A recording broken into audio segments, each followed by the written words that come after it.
អ្នកខ្លះអត់មានអាចិត្តបែបអញ្ចឹងមានតែចិត្តបែបថាអញច្រើនរបស់អញ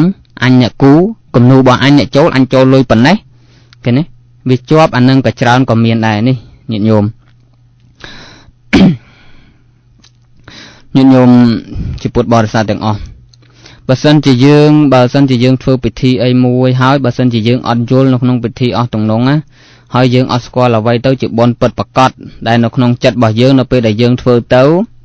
គឺយើងធ្វើទៅនឹងទាំងនៅក្នុងចិត្តរបស់ខ្លួនឯងនឹងក៏អត់បានសេចក្តីល្អចូលក្នុងចិត្តដែរ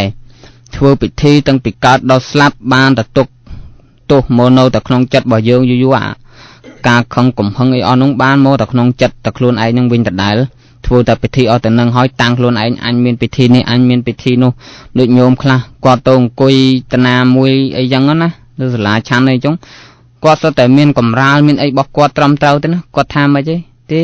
ខ្ញុំអ្នកសុំសិលច្រើនខ្ញុំមានសិលច្រើនជាងពួកអស់នោះអញ្ចឹងបើខ្ញុំអង្គុយស្មើគេទៅវាគាត់ថាគាត់មានទោសមានអីអញ្ចឹងនឹងតាមគ្រូរបស់គាត់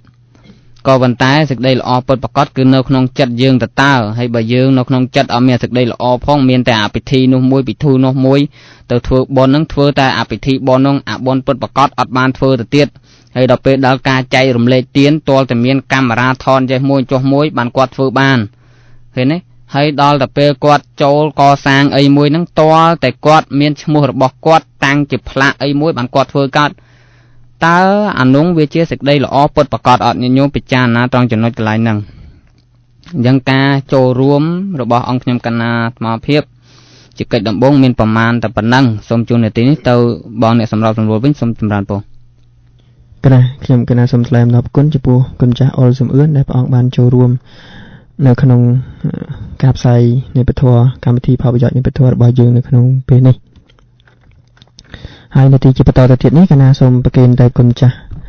អានសម្រាប់ដើម្បីព្រះអង្គបានបន្តធ្វើចំណាប់អារម្មណ៍អ្វីតើព្រះអង្គមានអីចង់ចូលរួមបន្ថែមទៀតទៅលើ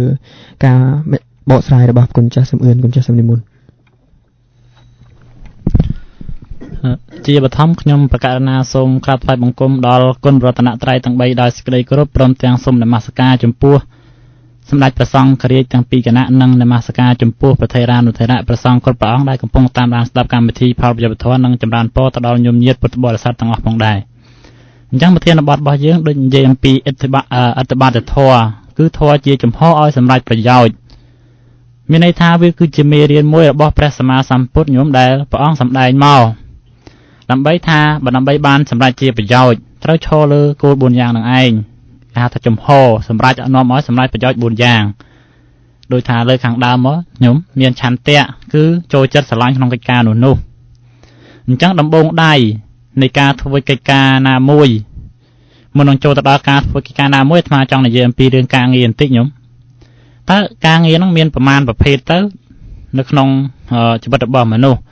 តាមការពិចារណាទៅថាមាន3ខ្ញុំទី1គឺការងារដើម្បីរស់មួយទៀតគឺការងារដើម្បីរៀនហើយមួយចុងក្រោយនោះគឺការងារដើម្បីឧត្តមគតិការងារតាមការពិចារណានឹងចែកទៅថាមាន3ខ្ញុំដូចថ្មលើខាងដើមនោះទី1គឺដើម្បីរស់ចេះឯកទេសណាមួយ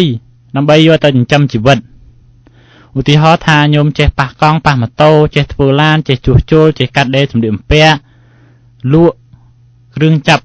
ហួយជាដើមហ្នឹងមានន័យថាគឺជាការងារមួយដើម្បីរស់ធ្វើទៅដើម្បីរស់បើមិនមានការងារណាមួយទេវាអត់សមជាមនុស្សទេឬក៏វារស់គ្រាន់តែវាអត់ថ្លៃថ្នូរ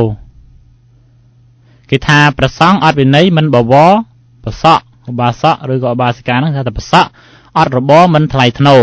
អញ្ចឹងមានន័យថាទាមទារឲ្យមានការងារណាមួយនៅក្នុងខ្លួនដើម្បីចិញ្ចឹមជីវិតព្រោះជាកុហកมันអាចទៅដើរសុំគេបានទេមិនដូចពួកអាត្មាជាបព្វជិតជាអ្នកបួសអញ្ចឹងគឺអាចដើរសុំជាប្រសង់ព្រោះมันមានការងារណាគឺដើរសុំមកដើម្បីចិញ្ចឹមជីវិតដើម្បីតែមករស់បន្ទាប់ពីរស់មកដើម្បីធ្វើការងារផ្សេងទៀតអញ្ចឹងគឺការងារទី1គឺការងារដើម្បីរស់បន្ទាប់ពីរស់មកធ្វើអីរៀនខ្ញុំគឺរៀនគឺធ្វើការងារដើម្បីរៀនបន្ទាប់មកគឺដើម្បីឧត្តមគតិអញ្ចឹងគឺការងារហ្នឹងគឺមាន3មកលើកសង្ខេបមក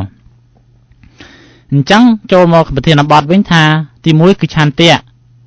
មានន័យថាវាជាហេតុមួយជំរុញឲ្យការងារយើងនឹងបានប្រយោជន៍សម្រាប់ប្រយោជន៍ធ្វើបានទៅបានសម្រេច